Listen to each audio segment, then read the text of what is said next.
So welcome. Today we are here with Ruth Browne, vocal coach, former head of the performance division at the Manley College of the Visual and Performing Arts. Excellent singer. We've worked together on several productions. Great working with her. And she's going to talk about microphone technique and related stuff. So thank you. You're welcome. I hope I'll be able to answer your questions. I'm sure you will. I'm sure you will. So, we'll start off with the big word, the college word, pedagogy. Pedagogy. Tell the folks, what is vocal pedagogy? Well, I think it's just basically how to teach. So the study of how to teach voice, like technique, vocal anatomy, vocal health, all of that stuff. All of it? Would be under vocal pedagogy. Okay. Yeah. Would there be anything that wouldn't be under vocal pedagogy for voice training? Or is it that voice? Voice training is vocal pedagogy, really and truly, you know. Okay. But it's more about how. So if you say, what is your pedagogical approach? Like you have different types of pedagogy, you know. Okay. You have classical pedagogy versus contemporary pedagogy. So Gotcha. I guess the study of how to teach each type of singing. Okay. I think. So now we said before your experience that you were the head of performance here, and you were head of voice here at the Manley College of the Visual and Performing Arts. I just got out of the screen. But how did you get into music?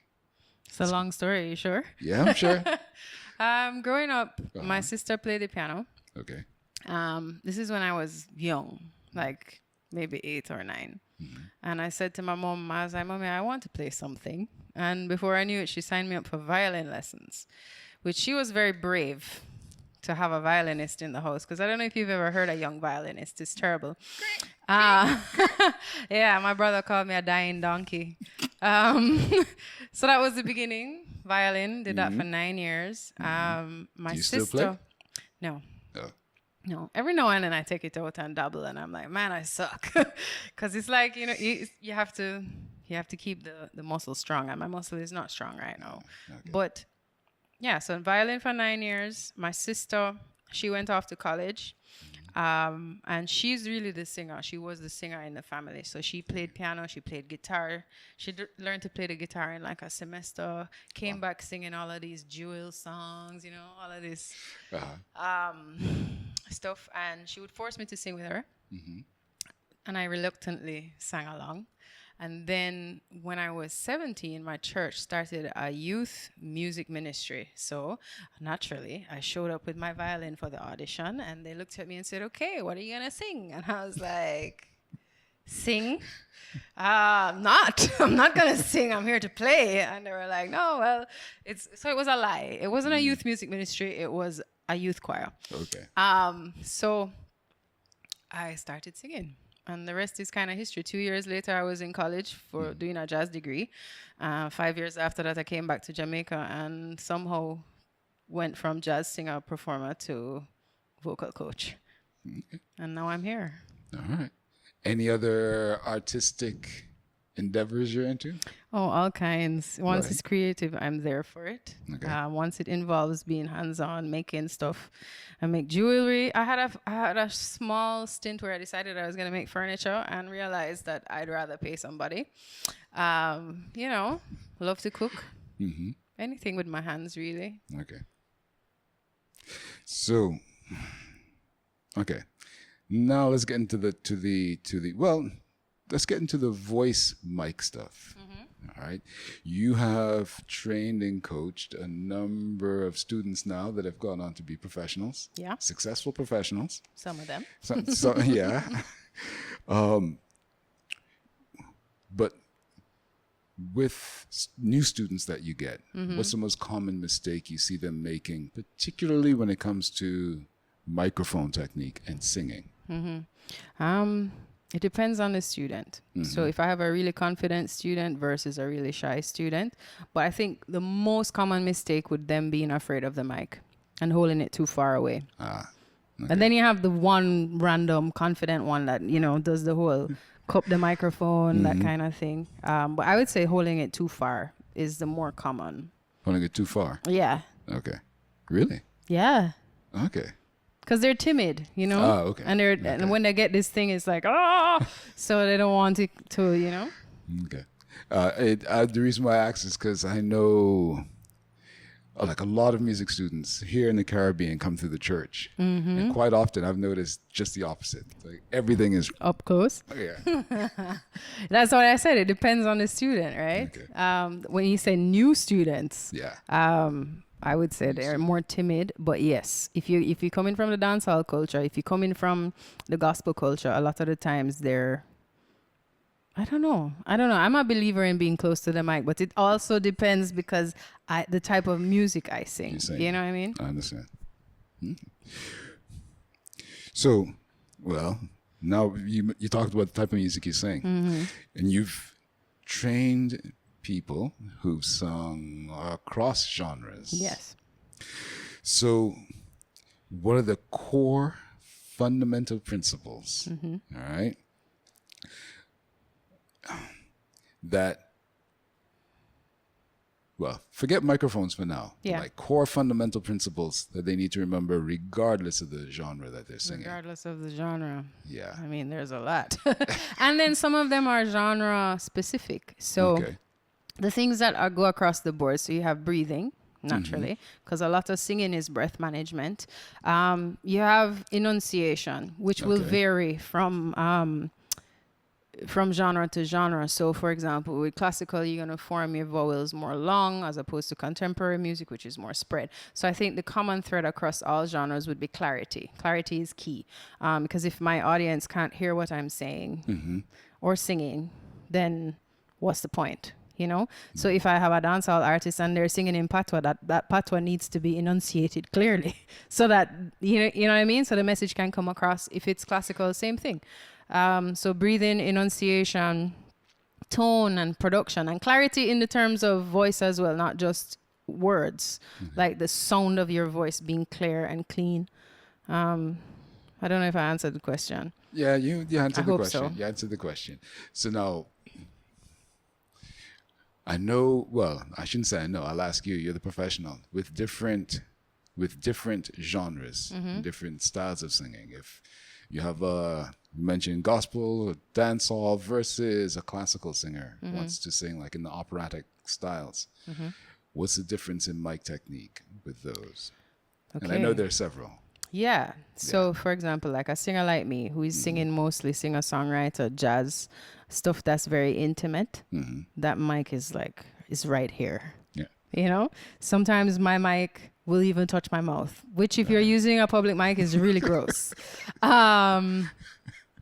But then if you have a big belting voice, you might want to pull away from the mic more. For classical, I would say maybe not even a dynamic mic. And then that's the next thing, is the type of microphone that you're using, right? So for a classical singer, I don't think you'd want to even put them on a dynamic mic. You'd want something that more picks up room sound, and because those singers are trained to project in a different way than like a contemporary singer would be. For the contemporary singer, I would say that the mic is an extension of their instrument. Okay. So for me, this is a part of my voice. But maybe for a classical singer, they have to, their whole school of thought, everything is different, you know? And then, it comes down to the type of mic that you're using as well. When I trained classical. And my coach never mentioned mic at all. At all. It wasn't even mic handling was not a consideration at all. Exactly. Yeah. But in this day and age, depending on the space that you're performing in, a lot of the spaces are not made for classical music anymore. So you need that little bit of extra amplification. But generally speaking, a classical singer, what is a mic? You know, because they're trained to project, and the rooms are engineered in a way to help with that projection in terms of acoustics, you know? Yeah. So let's talk about those who handle the mic, though. What are the basic things to keep in mind when it comes to mic handling? Mic handling. Yeah. Well, if there's a switch, don't play with it. Guilty, because you'll turn it off. Mic handling, I mean, if you're singing soft, keep the mic close. If you're singing loud, keep it far away. Okay. or not too far, because the further the mic is, the duller the sound will get. It's not going to be as rich and nice. So you have to know your voice and know how loud you're going to get, and at what point is far too far, and at what point is close too close. Okay. In a sense. So all right. So if you have a student just starting out, Yep. well, kind of just starting out, do you have them practice with a mic 100%. right up front?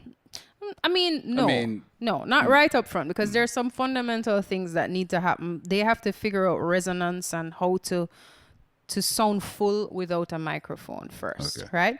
But I believe that the introduction of a mic early out is important, because the more you practice on mic, the more you get a feel for what it's going to sound like in a performance setting, and the more control you'll have in that setting, I think. This is for contemporary singers especially. Okay. So more mic, like the more you can practice on mic, the better, because it feels different. It feels really different when you're in an echoey room that sounds like a bathroom versus in a very padded room. And so having that experience of this is what it's going to sound like on the day, it changes the way you sing. Okay. So yeah. Okay. Well, then you mentioned just now you tend to keep the mic close. I do, yes. You keep the mic close. Is proximity effect a concern for you? For me personally? For you personally. I like to believe that I have developed my own inside compressor. Somehow. I can't explain how. But I think I have the ability to be loud but not too loud, and soft but not too soft, within reason. Yes, I'm going to pull away from the mic slightly sometimes, but you're never going to see me do one of these. Okay. Never. Okay.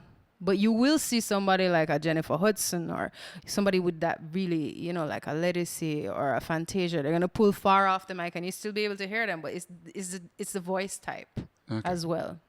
Do you then, again, going back to the relative beginner, do you advise them to at least experiment with? Yes, 100%. Okay. And then what works for them. Because I think it's a personal thing based on a person's voice type. Okay. But the general rule is loud, pull away, soft, pull in. Okay. So, then let's talk about, do you use mics that are not handheld mics? I know you use mics on the stand sometimes. Yeah. But I'm talking about lav mics, headset mics. I don't know how you feel about. Yuck.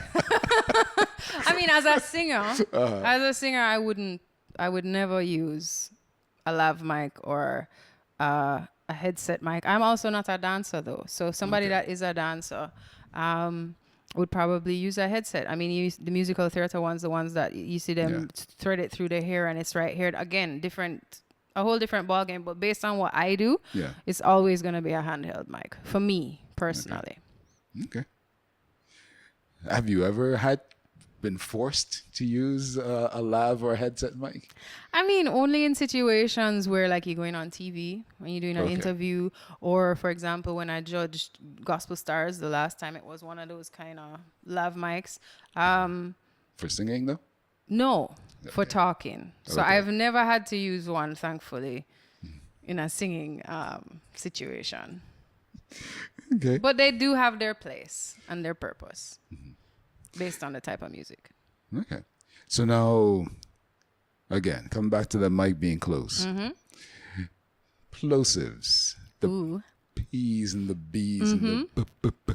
Yeah. All right. How do you deal with those as a singer? Air. So I can say B or I can say B. Okay. I can have a lot of subglottal pressure and I can push on those sounds. So it's just learning to not over pronunciate. Oh, that's a new word. Enunciate. Sorry, enunciate in one. Pronunciate. I'm gonna copyright that. I have to remember. Yeah, that not too. to overly pronounce the word or just soften it a bit as a singer. Okay. Do you? Well, I guess that kind of answers my question. Whether the next question was going to be whether it's a singer thing or if it's a technology thing. Well, some of it, I think it is both. Okay. So depending on the mic and how it's mixed, the plosives can be really plosive. Yeah. You know, so there is some amount of EQing and mixing that has to take place so that the P's and the B's and all those sounds don't sound so harsh. Okay. But then the singer also has a part to play. So I think it's teamwork, you know? So speaking of teamwork, what are, as an experienced live singer, what are some of the things that audio engineers like me, what do we need to be conscious of when we are working with singers? We like to hear ourselves. Okay. We like to hear ourselves loud. Because when you don't, when you feel far away from your voice, because you sound like something in your head, right? When I'm in an echoey room, I can hear myself clearly and I can manipulate my voice in a certain way. And when I can't hear myself on stage, especially, I'm just singing blind. Okay. You know, it's like painting, but blind. You can't really see what you're doing. So being able to hear yourself clearly, which, I mean, is the whole job of the engineer, really. And it's difficult in some settings for the engineer as well, especially when they're not using in-ear monitors and that kind of a thing. What else? And singers are sensitive people, you know? Okay. Our feelings get hurt really easily because we are, you know, vulnerable. So generally speaking, just be nice to us. Okay. Although some singers are mean, so I can understand if you retaliate. Right. It's understandable. Yeah. One of my mentors, Bill Shinneman, unfortunately died a few years ago.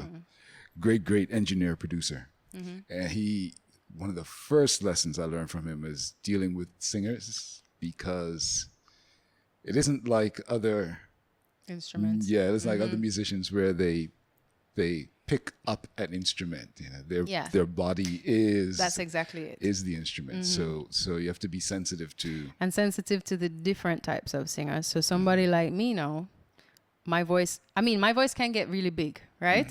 But I wouldn't consider myself a big voice person, like a Carl Scharschmidt. You know, his voice is like huge.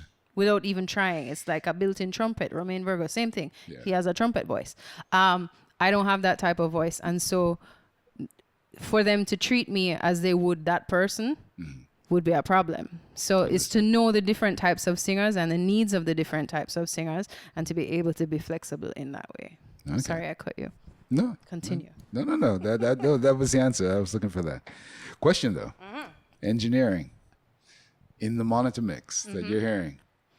Reverb? No reverb? Oh, reverb. I know engineers hate that because it causes all kind of problems. But it's, again, you feel like you're singing blind because it doesn't sound how it usually sounds with that little bit of room sound. And, you know, when a place is full of bodies and it's really damp, you know, and it's like, it's just boring. It feels dry and it just doesn't feel nice. It's not shimmery. And so when you hear your voice coming back at you and it's shimmery, it's like, ooh, you know?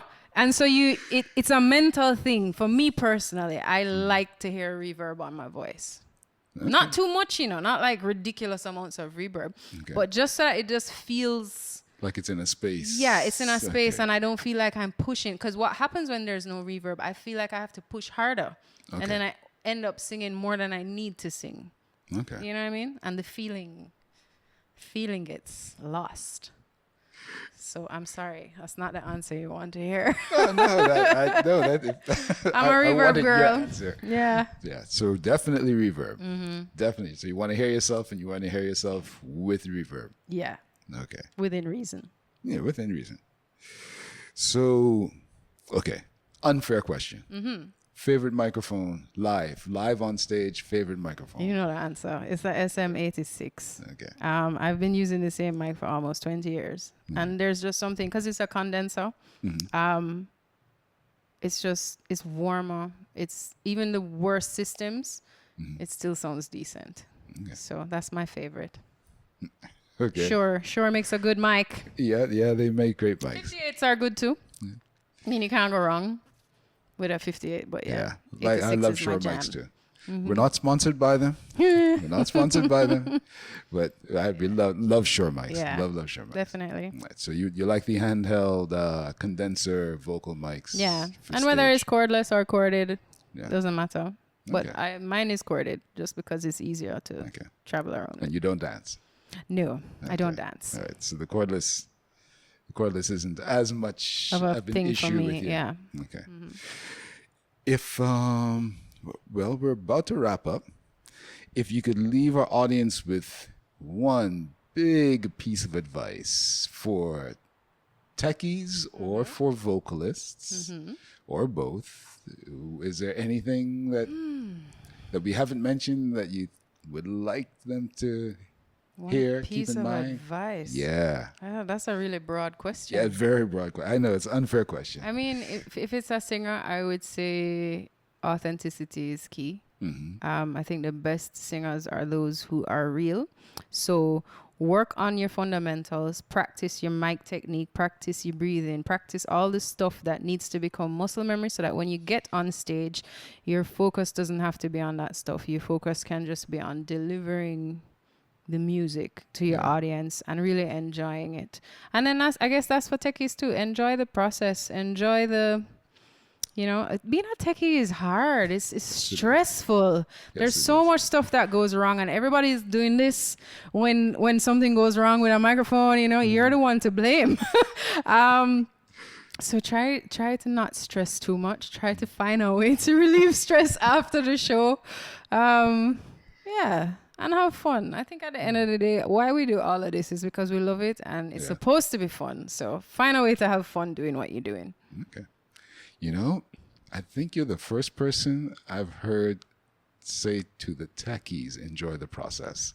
I mean, People say it to the musicians all the time, like all the time. I feel like there must be a way. I don't know. All right. So how do folks get in touch with you for coaching, for performances, for anything like that? How do they get in touch with you? Get in touch with me. I'm on Instagram, ruth.browne, BROWNE, no I. Okay. And I guess email ruthjoannabrowne@gmail.com. Okay. Well, we'll drop it in the notes. Yeah. Okay. Thank you. No problem. Thank you. Thanks This for was having fun. me. Overdue. We're long overdue. Yeah. All right. No problem. Well, we've got to do this again. Anytime. All right. Thanks. Later.